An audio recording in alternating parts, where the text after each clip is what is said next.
He is back by popular demand. He's State Assemblyman Brian Bergen, a Republican, and the Minority Whip. That means he's a leader in the Republican Party in the legislature. Good to see you, Assemblyman. Thanks for having me, Steve. And by the way, remind folks of your military background because it matters in the context of what we're going to talk about. Yes, I was a West Point grad. I graduated in 2001, and I flew attack helicopters doing a tour of duty in Iraq in 2005. Now, I say this every time you join us. You can't say it enough. Thank you and everyone who has served in the military protecting us. Thank you. You're welcome, Steve. Hey, Delaney Hall, moving target. We don't know. I shouldn't use that term. Things are moving quickly. Question.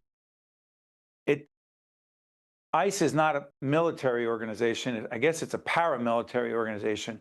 Help us understand the challenges that you believe the officers who represent our federal government, ICE, those ICE agents, what challenges do they face, A, and B, are they trained and prepared for that, Assemblyman, for incredibly difficult situations, not just at Delaney, but at detention centers across the country? Well, I don't know exactly what their training is, but that's a difficult situation for any organization. I mean, you saw the state police there. You saw the Newark police there in riot gear, prepared, and even they were having issues because an event that's that big, I mean, really, it's I can't even imagine having to deal with something like that. So I don't know what their training entails, but I highly doubt that they're specifically trained for an event of that magnitude at one of the facilities because, I don't know, I don't think it happens every day or even, quite frankly, that often.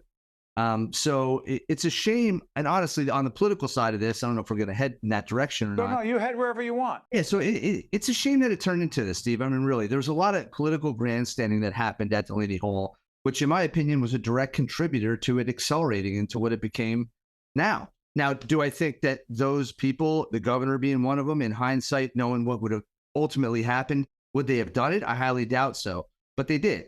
They did. They grandstanded, they politicized it, they made it political theater, and then it kind of incited people to act more aggressively than I think they would otherwise have. Senator, let me play devil's advocate.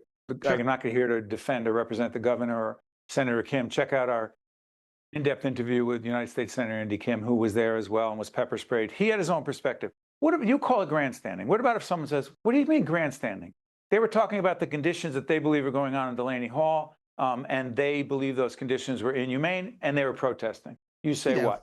I would say, come on. I mean, give me a break. There are a million ways to handle that. If you're the governor of the state of New Jersey or a U.S. senator, there's a million ways to handle it besides the way that they did. In my opinion, it was showmanship. They were there. It was showmanship. There's nothing else. And I think it contributed to the situation that we had there. That's my personal opinion. If I was the governor of the state of New Jersey, I bet there's a million people I could call to deal with that situation without having to go in front of a mic in front of protesters at Delaney Hall. And you know what I love having you on, Assemblyman, is people pick sides, and their positions publicly are often dictated by, quote, what side they're on. Not the case with you, so I'll ask you this question. I've talked to you about this before. I'm going to go back to January 6th, President Trump on a microphone. Did he contribute to the chaotic situation of a group of people assaulting police officers and attempting to overthrow violently the results of an election in 2020, or did he help? Well, so here's the ironic part of it.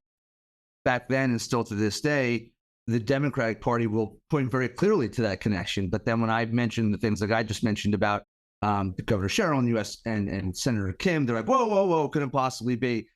So was Trump a contributor on that day? The answer is yes, because he could have stopped it more so than he did. He could have been at that mic and said, don't do anything like that. Or when it started happening, he could have been more aggressive in his stop it stance. I'll tell you this, though. I was the first person on that day in the state of New Jersey to condemn the actions that happened on January 6th. I think that's awful. But here's a key difference, and I think this is what makes people upset about January 6th on the Republican side or Trump supporter side, is that every single person who was there, regardless of their impact or what they were doing, was fully investigated by the full force of the FBI. Every law enforcement agency was called in to find out every single detail and prosecute every single person. Here we have people running roughshod on Delaney Hall. You mean at Delaney Hall? Yeah, in Delaney Hall, standing in front of cars, causing chaos, and they're just allowed to do it day in and day out, and people are making excuses for them. The difference there is huge, in my personal opinion. Real quick, I'll get off this, but there feels like a lot of, I don't want to call it, well, it is hypocrisy to some, but there's inconsistency. Can I get a quick answer to this? Why can't we just be honest and call it what it is, obviously is, versus, no, but I'm on that side, so I can't say, whether it's a MAGA person or a far left person, Democrat, like, what is that? It's intellectually dishonest. It's awful. It's, you know, it's the worst part about being in this business. It pisses me off. Just, it is what it is. Just say it. Like I told you before, when January 6th happened, I said this should not happen. When the Halls happened, I'm saying this should not happen. It's not doesn't rocket science. And honestly, Steve, in politics, 99% of the people are scared to lose an election. That's why. That's why.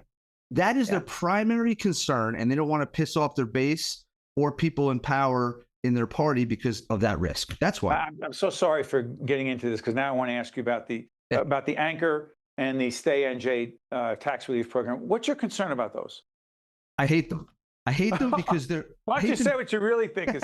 Well, Steve, I mean, they are gimmicks. They're gimmicks. They're taking money from you and me by taxes, by sales tax, income tax, fee tax, every kind of tax you can imagine, to accumulate $5 billion the state government does not need to function. And then they're returning that to selective taxpayers, in my opinion, in order to buy votes. It's a disingenuous thing to do. They should just not tax us $5 billion. How about that? To me, that would be a much better way to do it, because number one, you're pulling all that money out, then you run it through all this bureaucracy, you're losing all this money to government employees before it gets back in the hands of the taxpayers. It is, to me, it is crazy. That's why I don't like it. Tax rebates are gimmicks done by the government.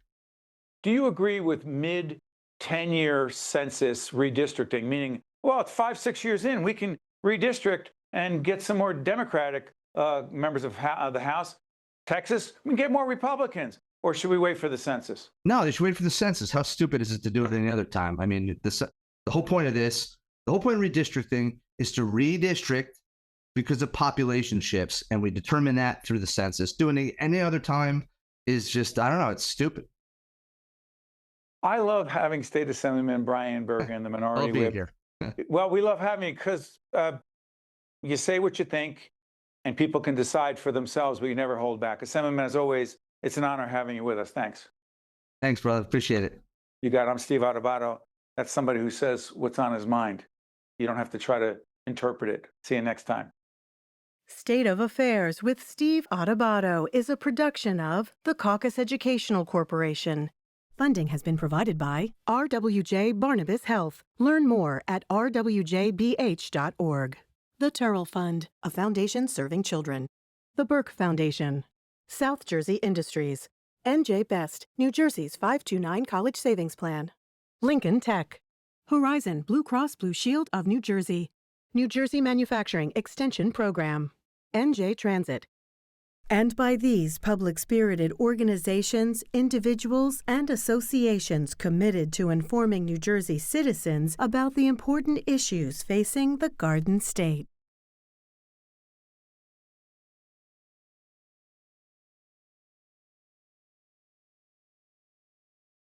Promotional support provided by bestofnj.com and by Insider NJ. At the Turrell Fund, we know that all New Jersey families deserve access to affordable, high-quality childcare. Early childhood education supports healthy brain development and provides essential support to power the economy, enabling parents to work, businesses to operate, and communities to thrive. The Turrell Fund is proud to be part of Start Strong NJ, a statewide initiative to put affordable, high-quality childcare within reach of all New Jersey families. Learn more at turrellfund.org and startstrongnj.org.